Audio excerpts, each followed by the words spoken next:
मोहन प्रकाश जी, कांतिलाल भूरिया जी, अजय सिंह जी, दिग्विजय सिंह जी, कमलनाथ जी, ज्योतिरादित्य सिंधिया जी, सुरेश पचौरी जी, श्रीमती राजेश नंदिनी सिंह जी, इंद्रजीत पटेल जी, बिसाहू लाल सिंह जी,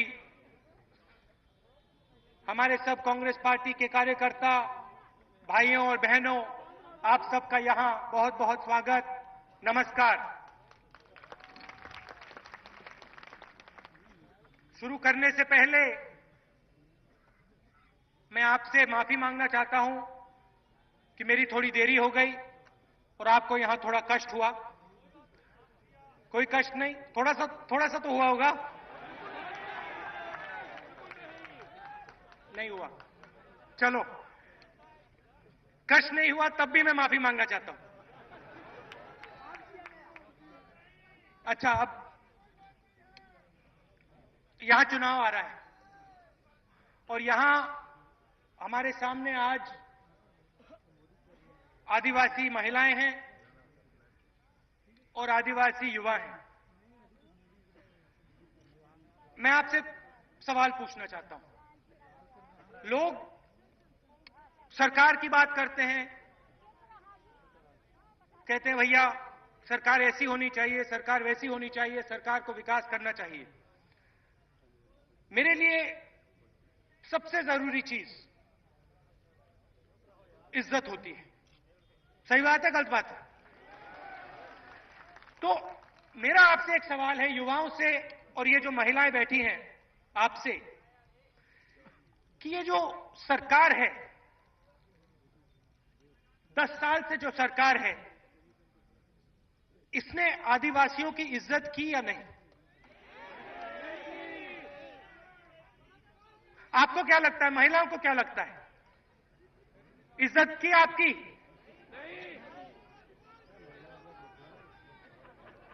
भ्रष्टाचार किया,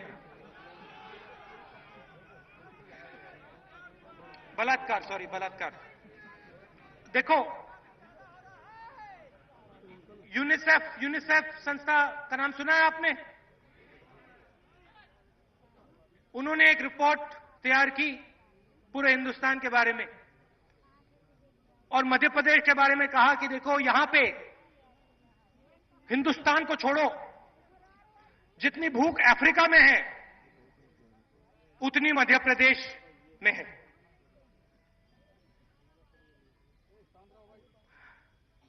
इनको यह समझ नहीं आता है कि जब कोई भूखा रहता है, जब पेट में दर्द होता है, तो विकास की बात शुरू ही नहीं हो सकती। ये लोग सोचते हैं कि सड़क बना दो, आदिवासियों को इस साइड खड़ा करो और उस सड़क में बड़ी बड़ी चमकती गाड़ियों को निकालो, आदिवासी लोग इसको देखें, गाड़ियों को देखें, और उसको ये लोग विकास कहते हैं, उसको ये लोग प्रगति कहते हैं। तो सबसे पहले मैं आपको बात कहना चाहता हूं, कांग्रेस पार्टी की सरकार आए, चाहे कोई भी सीएम बने, एक बात की मैं आपको गारंटी देता हूं, आदिवासी की, आदिवासी महिलाओं की, आदिवासी युवाओं की, गरीबों की इज्जत होगी इस प्रदेश में।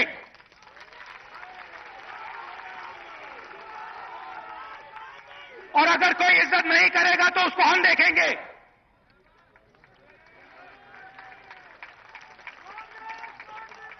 इससे बड़ा काम हमारे लिए कोई नहीं है।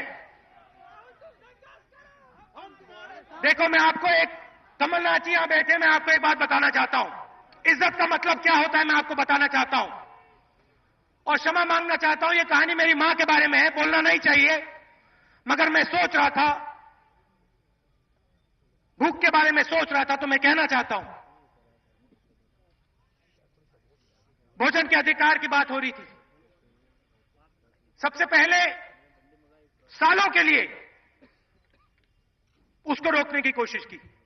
बीजेपी के लोगों ने रोकने की कोशिश की।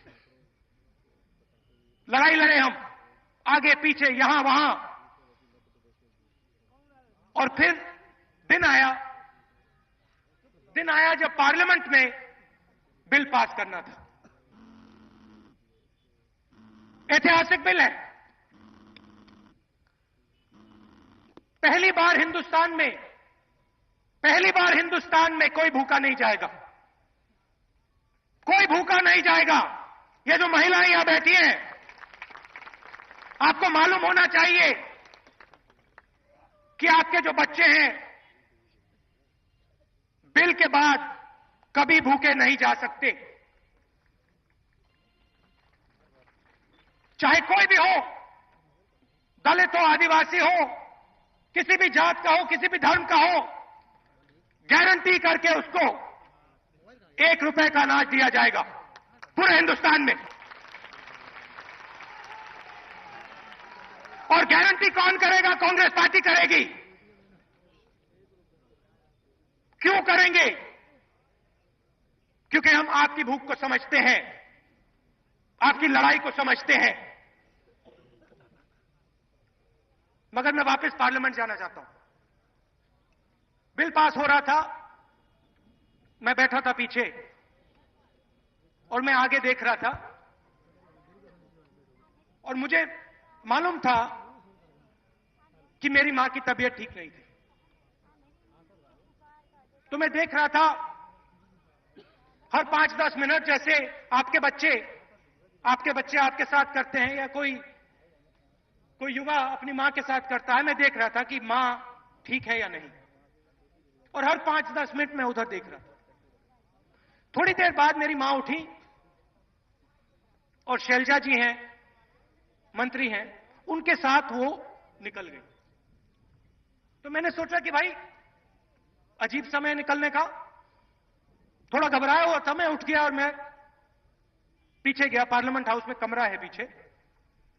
मैं चाहता हूं यहां जो जवान युवा खड़े हैं, आदिवासी युवा खड़े हैं, एक दिन मैं चाहता हूं कि आप भी उस कमरे को देखो। और मैं डालूंगा आपको, एक को नहीं, बहुत लड़कों को डालूंगा लोकसभा में, आप देखना आने वाले समय में।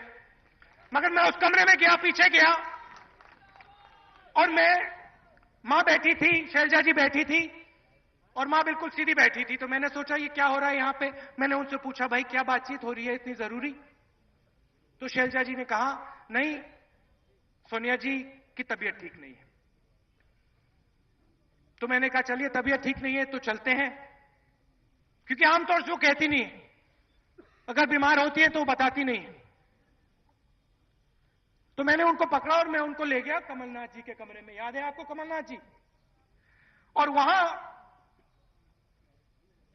मेरी मां ने मुझे कहा कि मैं यहां से नहीं जाऊंगी। मैंने उनसे कहा कि देखिए आप बीमार हैं, आपको अस्पताल जाना है। और उन्होंने कहा मैं नहीं जाऊंगी यहां से। और मैंने उनसे पूछा कि क्यों नहीं जाओगी? कमलनाथ जी ने कहा, देखिए यहां वोट की आज कोई कमी नहीं है, आसानी से पास हो जाएगा। और उन्होंने मुझे बताया, जब तक यह बिल पास नहीं होगा मैं यहां से नहीं जाऊंगी। तुम चाहे कुछ भी करना चाहते हो कर लो। मैं सालों से यह लड़ाई लड़ी हूं और मैं आज उस बटन को दबाऊंगी, चाहे कुछ भी हो जाए। अब मैं बैठा हूं, प्रधानमंत्री के वहां डॉक्टर थे, मैंने उनको बुलाया और वो मां को देख रहे थे। मुझे आ रहा था गुस्सा, आप समझ सकते हो ना? मुझे आ रहा था गुस्सा कि भाई यहां बीमार है, जाना नहीं चाह रही है, वहां वोट है, कोई कमी नहीं है, बिल पास होगा। तभी वो फिर से अंदर गई। मैंने उनको रोकने की कोशिश की, मगर फिर से वो अंदर गई। मैं जाके पीछे बैठ गया और पहले हर 5 मिनट देखता था, अब हर 2 मिनट देखने लग गया। 10 मिनट हुए, वो अपने आप उठ के वापस चली गई पीछे। और जब वो पीछे गई, वहां बैठ गई, मैं अड़ गया। मैंने कहा अब अच्छा वोटिंग हो रही थी, दरवाजे बंद हो गए थे। पार्लियामेंट में जब वोटिंग होती है दरवाजे बंद कर देते हैं, पर बंद हो गए थे। तब भी मैं अड़ गया, मैंने कहा नहीं अब अस्पताल जाना है।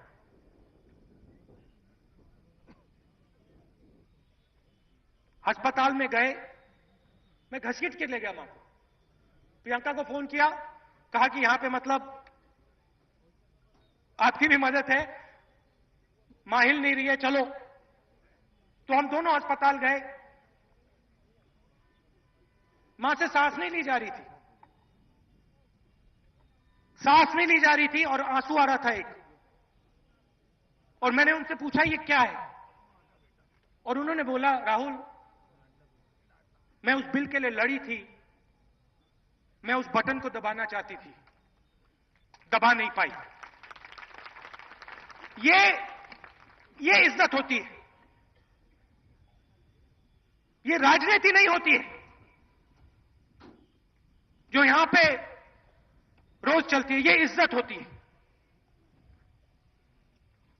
मेरी मां है, मैंने आपको अंदर की बात बता दी जो मुझे लग रही थी। हम भोजन की बात करते हैं, वो मेरी एक मां है। हिंदुस्तान में लाखों मां हैं जिनके आंख में आंसू आता है जब वो अपने बच्चों को देखती है और अपने आप से पूछती है भाई इसका होगा क्या। पेट भूखा है, रोजगार नहीं है, और ये लोग विकास की बात करते हैं, सड़कों की बात करते हैं, चमकते हुए होटल की बात करते हैं, एयर कंडीशन कमरों से बात करते हैं।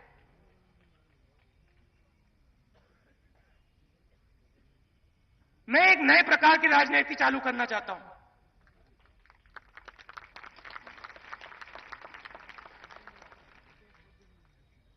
जहां जो राजनेता है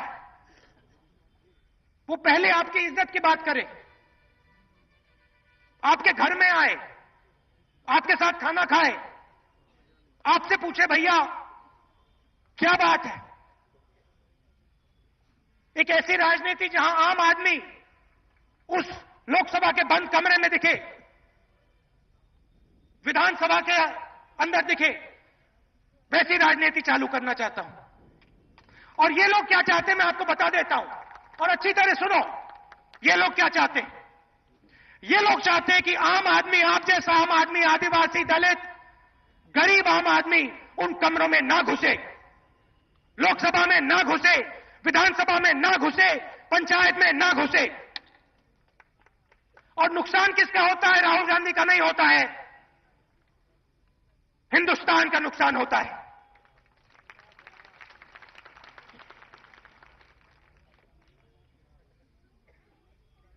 सड़कें बननी है, और मेरे पास यहां आंकड़ा है, अभी मैंने लिखवाया, ढूंढता हूं, नंबर भूल गया, ये लिखा है मेरे पास। एनडीए की सरकार ने 2600 किलोमीटर सड़क बनाई। सुनी बात, 2650।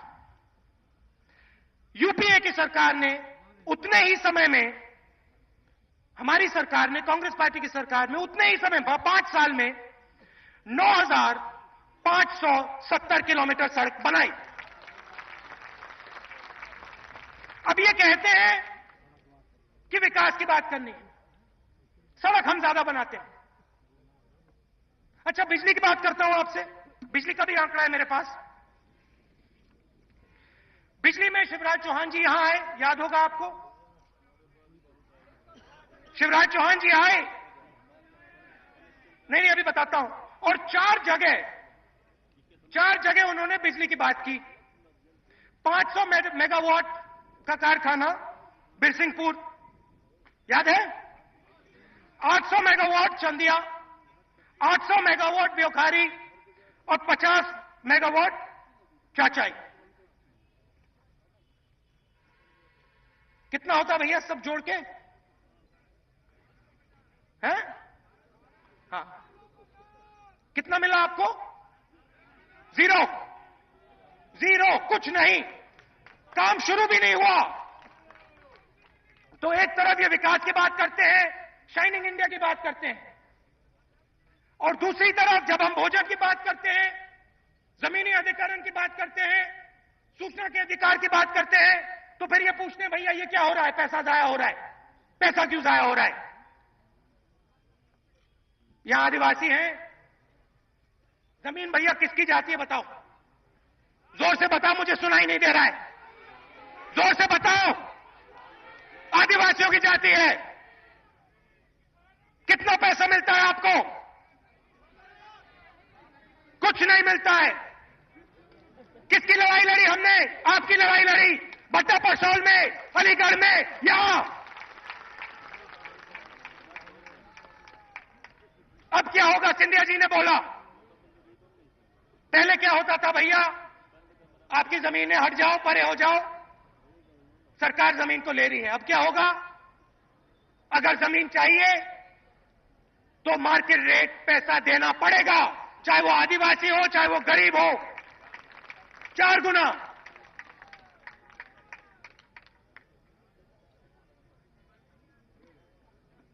गुना इनकी कंस्टिट्यूंसी का नाम भी है, 4 गुना। अच्छा, एक और सवाल पूछना चाहता हूं, यहां युवा हैं, आपको रोजगार मिला? नहीं, जोर से बोलो, जोर से बोलो, सुनाई नहीं दे रहा है। आपको शिक्षा मिली? शिक्षा नहीं मिली। जो डर मुझे पार्लियामेंट में लग रहा था, अब सुन लो, जो डर मुझे पार्लियामेंट में लग रहा था, वही डर इन सब युवाओं के दिल में है, अपने मां के लिए, अपनी मां के लिए, अपने पिताओं के लिए। सही बात है, गलत है? उस डर को हटाने के लिए सरकार ने क्या किया? तो अब मैं आपसे सिर्फ एक बात कहना चाहता हूं, यहां कांग्रेस पार्टी की सरकार आएगी और युवाओं की सरकार होगी। जितने भी हम युवाओं को आगे ला सकेंगे हम लाएंगे।